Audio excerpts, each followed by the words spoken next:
สบายดีทุกคนอันนี้เป็นบุญบ้าพ้นผ่าเด้อบุญกองเข่าใหญ่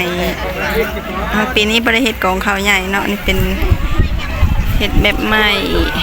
ตอนนี้กำลังทำพิธีเอิ้นขนเข่า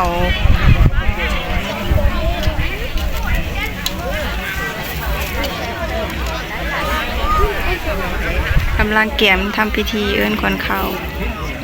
แล้วก็แห่เข้าวัดพูดไม่ได้เป็นคนฟังก็เป็นคนข่าวเป็นคนเหตุการณ์คนแบบคนทรงกระตุ้นคนแม่เป็นสี่มีคนนึงทำสลาเนี่ยมันเนี่ยโอ้โหแต่ก็ดูเลยที่จะพูดให้เราเป็นเฮ้ยมันรู้มันได้จะรอครับ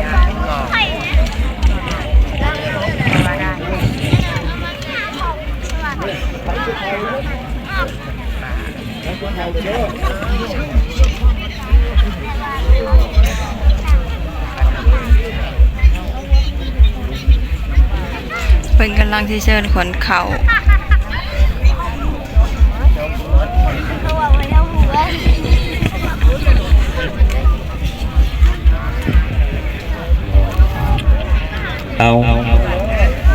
ผู้ข่าขอเป็นตัวแทนให้ทั้งอำนาจการปกครองชาวบ้านพูนผางเฮาเมิดทุกผู้สุขคนเด้อขอเป็นตัวแทนในการเอิ้นขวัญเข่าคนนี้เด้อขออนุญาตนำพ่อแม่ครูบาอาจารย์และทานนักปราชญ์ผู้หูทั้งหลายผู้ข่าขอมา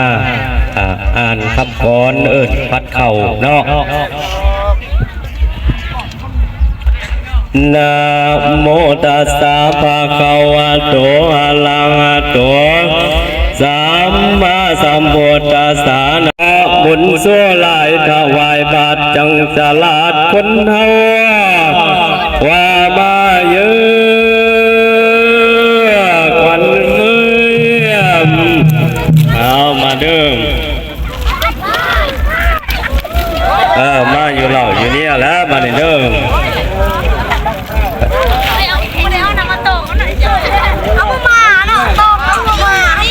กาทั้งนั่งเก่าเจ้าและเท้าเขาเหนียวเจ้าอย่าเลี้ยวไปทั้งเงินเจ้าอย่าเตือนไปใส่เจ้าอย่าไก่จากตาเจ้าอย่าว่าคนมาเย่คนมาเสียมาตำมายามเจ้าอย่าเปรียบดังดินดอนคนอ่อนซ่อนบ่เยิดบ่อยากคนเหลือหลักตัวโลกาเสินเจ้ามาอยู่ในเล่าเสินเอาเจ้าพ่อสานาแม่นมีปลากกะบ่แล้วแม่นมีแก้วกะบ่เอาคนมาเศร้าสองสอเสินหน่อยนอผู้สานังเกียนยังกะบ่ทอเจ้าบ่ทอเขาดอกเขาใหญ่เป็นสาวทั้งเป็นเบาเขาบอกเก่าดอกกันมาเขาอยู่ได้อยู่โอดโอน้ำโมพุทธานว่ามาเยอะควันเดิมเงาควันเข่าเด้อ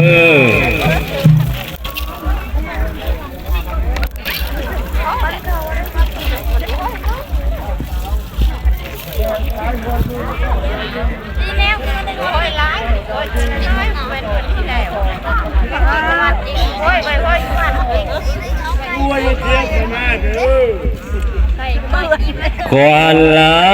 นั่งเขาเจ้าทั้งเท้าเขาเดียวก็ให้มา3 มื้อนี้วันนี้ต้นเขียวแม่นต้นข้าวกำต้นตำแม่น1,011เกินเป็นงามดำละห้องห่วงเป็นกองเป็นพวงว่ามาเยอะควันเลย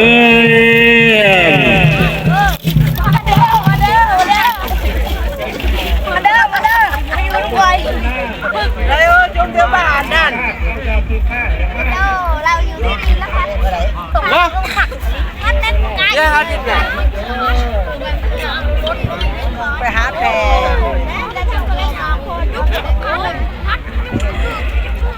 ควันล้านเจ้านอนอยู่ทงหน้า น้ำหูนอนน้ำปูทั้งกีรอเส้นดอยนอมาอยู่สางเสินคำนางมาอยู่เล่าเสินเอาเจ้า นี่เอิ้นขวัญข้าว เจ้าโซเศร้าเสียเสียว่ามาเยอะควันเลยมาเด้อ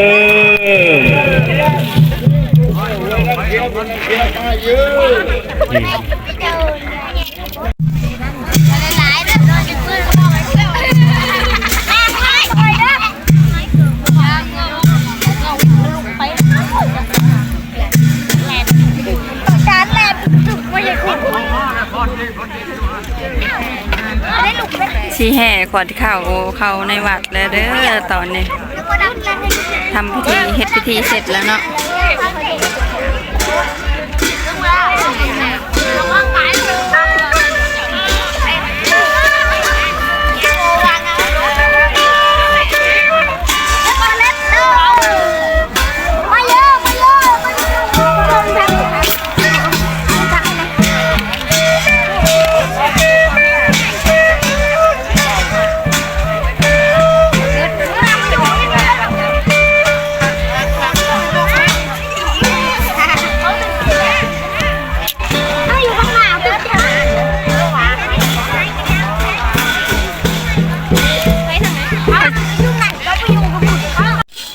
ตอนนี้กำลังแห่ขวัญข้าวเด้อ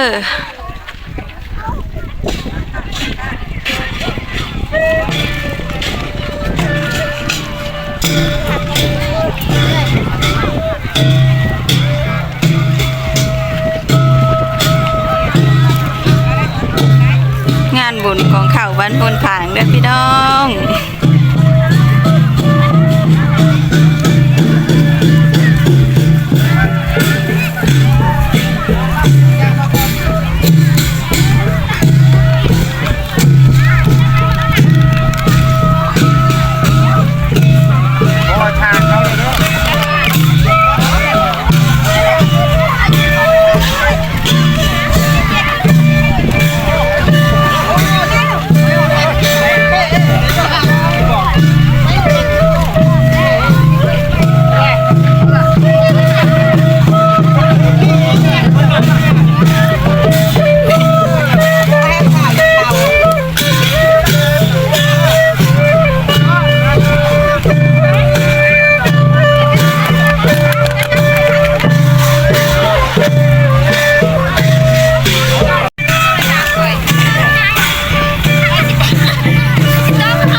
หาบยังนี่หาบข้าวอ้าว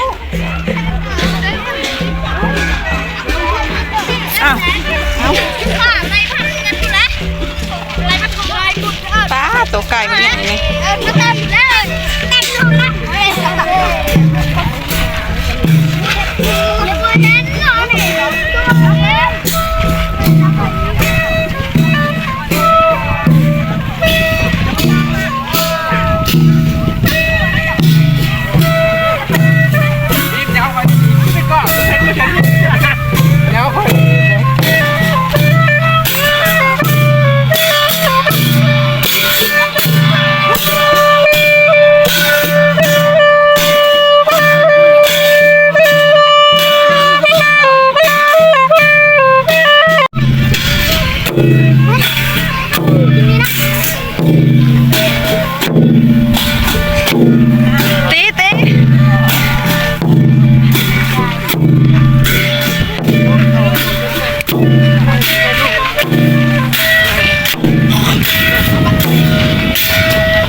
คนหลายลีสุดเหยียดเลย ปิดทางเลย เฮ้ยเจ้าเงินให้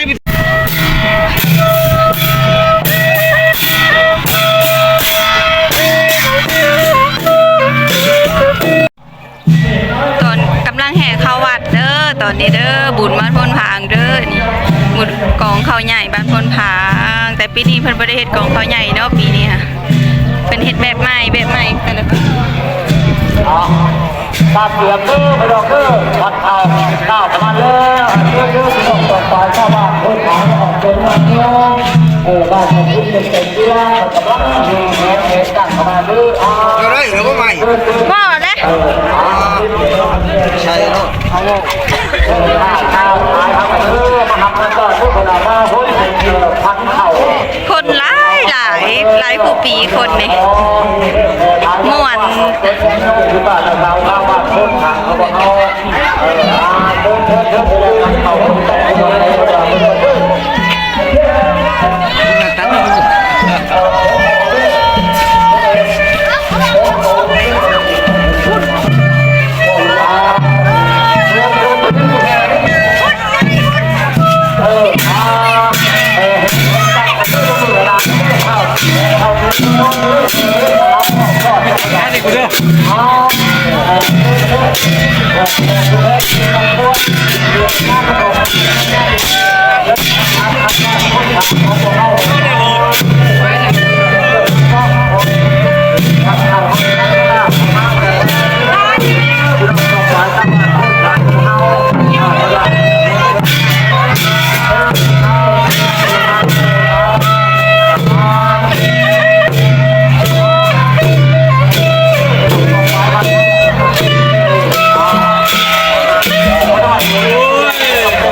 คนหลายลี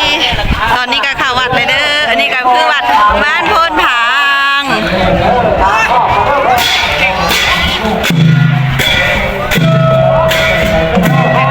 ผู้คน